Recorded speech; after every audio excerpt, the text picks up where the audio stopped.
Hello everyone, I am Bhavna from ClearTax. Today, let's discuss ITR filing for small businesses. Small business entrepreneurs include sole proprietorships, partnerships, and Hindu undivided family, which is HUF. In general, their capital is relatively small and they have a low scale of operations with limited assets and liabilities. So now, let's understand what a business tax return is. A business tax return is basically an income tax return. The return is a statement of income and expenditure of the business. Also, any tax to be paid on the profits made by you is declared in this return. The return also contains details of the assets and liabilities held by a business. Items such as fixed assets, debtors, and creditors of business, loans taken and loans given are declared here. So now let's see who has to file a business tax return.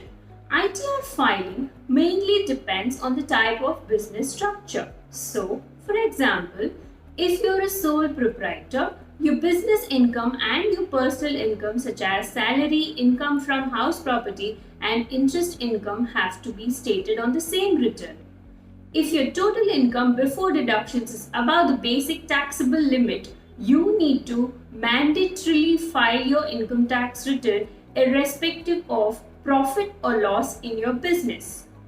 The basic taxable limit is rupees 2.5 lakh. So, if your income before deductions is above rupees 2.5 lakh, you need to file your business tax return. For companies, firms, and limited liability partnership, a business tax return has to be filed irrespective of profit or loss.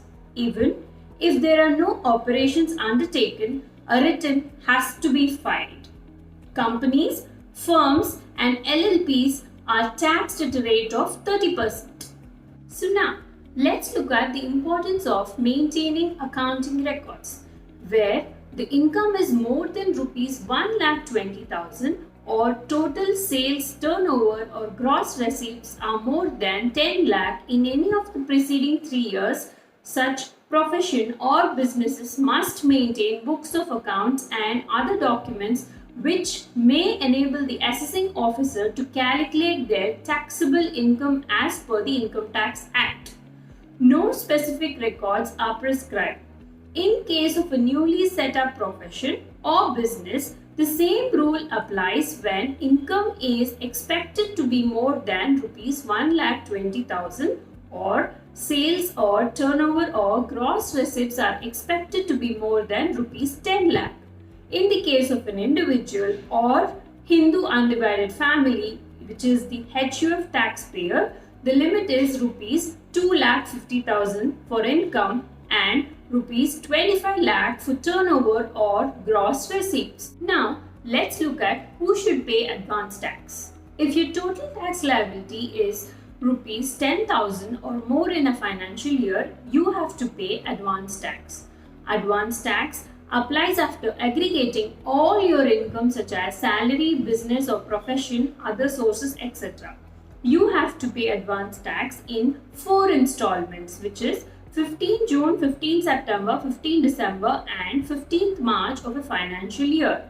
Senior citizens who are 60 years or older and do not run a business are exempt from paying advance tax. So now, let's understand what is presumptive taxation. Small businesses or professionals consisting of individuals, HUF and firms who do not maintain books of accounts can opt for the presumptive scheme of tax. In the case of a business, the option is available for turnover or receipts up to rupees 2 crore. The business opting should offer at least 8% of the turnover or receipts as income, which is 6% in case of payment through banking channels and prescribed electronic modes. In the case of profession, the option is available for receipts up to rupees 50 lakh. The professionals opting should offer at least 50% of the receipts as income. So now, let's understand what is income tax audit in detail. Every taxpayer whose turnover is above rupees 1 crore in case of businesses and rupees 50 lakh in case of professionals is required to get a tax audit done. The taxpayer has to appoint a chartered accountant to audit their accounts. The tax audit deadline is crucial and needs to be done by the due date, which is 31st October 2020 for financial year 1920. A non-compliance entails a heavy penalty, which is lower of the amounts, which is 0.5% of the total sales turnover or gross receipts, or rupees 1,50,000. So now, the most important, what are the due dates for filing of returns? For the financial year 1920, the due date for tax filing is 30th November 2020, after the end of the financial year. In case of belated filing, you need to pay late filing fee and interest on tax dues. Also, you cannot carry forward losses in a belated tax return. Proper books of accounts form the base for reporting the right information during your ITR filing. So, get in touch with a ClearTax expert who will prepare your financial statements and file your ITR with ease using the ClearTax platform. We are always happy to assist you. Feel free to write to us at enquiries@cleartax.in or call us at 08067458777 for any further queries you have. For more information, view the link which is mentioned in the description box below. I hope you found this video helpful. If you liked this video, please do like, share and comment, and do subscribe to our channel, and do not forget to hit the bell icon so that you get a notification every time we upload a new video. Stay tuned for more such informative videos.